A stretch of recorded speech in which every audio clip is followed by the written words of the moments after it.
పడిపోతాయని తెలియదు వాస్తవంగా. చర్చ జరిగింది, మంచి చర్చ జరగాలి, అది కోరుకున్నాం. సార్ చంద్రబాబు నాయుడు గారి పర్యటన ఏ రకంగా చూడాలి? చంద్రబాబు గారు కూడా రైతుల, ఆయన ఇప్పుడు గోదావరి జిల్లాలో పర్యటిస్తున్నారు. రైతు అన్న నీకోసం అని ఒకటి పెట్టారు పేరు. ఈ మధ్య రైతుల సమస్యలు చాలా ఎక్కువగా వచ్చాయి. అది వస్తుందనే ఈయన జగన్మోహన్ రెడ్డి కూడా ముందుగానే ట్వీట్లు నిన్న అరటి మీద, అంతకుముందు దీని మీద. మొత్తానికి ఆంధ్రప్రదేశ్లో రైతులకు పరిస్థితి బాగాలేదు.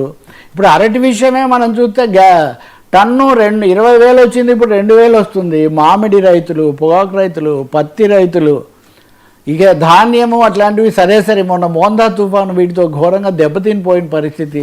వీటి అన్నిటి మీద ఆయన ఈరోజు వెళ్ళి రైతులతో ముఖాముఖి చర్చించి కొంచెం వాళ్ళతో మాట్లాడే ఒక ఇది పెట్టుకున్నాడు ఆయన. అంటే ఏదో గ్రామీణ సన్నివేశం బాగాలేదు, వాళ్ళని కొంచెం బుజ్జగించాల్సిన అవసరం ఉంది అనే ఒక విషయం అయితే చంద్రబాబు గుర్తించినట్టుగా కనిపిస్తుంది. జనంలోకి వెళ్ళటం అనేది ఎప్పుడు మంచిదే. అయితే ఆయన అక్కడ ఏం చెప్తున్నారంటే, మీ సమస్యలు చెప్పండి, మీరు వాస్తవాలే చెప్పండి, వాస్తవాలు తప్ప వేరే చెప్పకండి. నిజంగా ఏది వాస్తవమో వాళ్ళ సమస్యలు అయితే నిజము. ఇదిగో దిష్టి సమస్య కూడా అలా వచ్చిందే కదా, కొబ్బరి చెట్లు. నిజానికి లోకేష్ కూడా ఇప్పుడు ఢిల్లీలో కనీసం మీరు 4వ వంతైనా కొనండి అని అడుగుతున్నాడు ఆయన.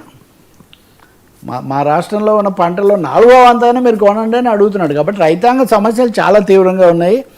ఇప్పుడు ప్రభుత్వం చేసినటువంటి దాని మీద ఏమాత్రం సంతృప్తి లేదు. చంద్రబాబు నాయుడు ఈ పర్యటనలు, ప్రచారం అనేది ఎట్లా ఉన్నా కానీ నిజంగా రైతులకు ఉపశమనం కలిగే పద్ధతి ఏంటి అన్నది చూడాల్సిన అవసరం ఉంది. గిట్టుబాటు ధర, ఈ ప్రకృతి వైపరీత్యాలకు దెబ్బతిన్న పరిస్థితి, అమరావతి రైతులకు సంబంధించిన ఇంకొక అంశం. సో ఇవన్నీ పర్యటనల కంటే ఒక స్పష్టమైన విధానం తీసుకోవడం, రైతు సంఘాలతో చర్చించి కేంద్రాన్ని బలపరుస్తున్నారు కదా. కేంద్రం తన మీదే ఆధారపడి ఉంది కదా.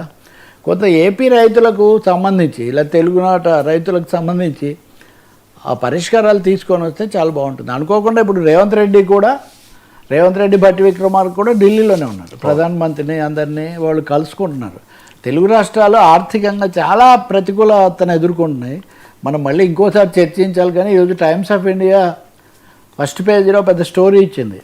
ఆంధ్రప్రదేశ్, తెలంగాణ 2 అప్పుల ఊబిలో కూడుకొని పోయి ద్రవ్య లోటుకు సంబంధించిన అది ఉంది కదా, FRMB ఫైనాన్షియల్ దాన్ని ఆ రెగ్యులేషన్ దాన్ని కూడా అమలు జరపగలిగిన పరిస్థితిలో లేవు.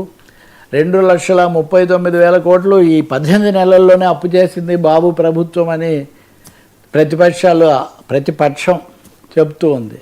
కాబట్టి చంద్రబాబు రైతులకు బాగు చేయడంతో పాటు అసలు ఈ గ్రామీణ దృశ్యాన్ని కొంచెం మెరుగుపరచడానికి చర్యలు తీసుకోవాల్సిన అవసరం ఉంది.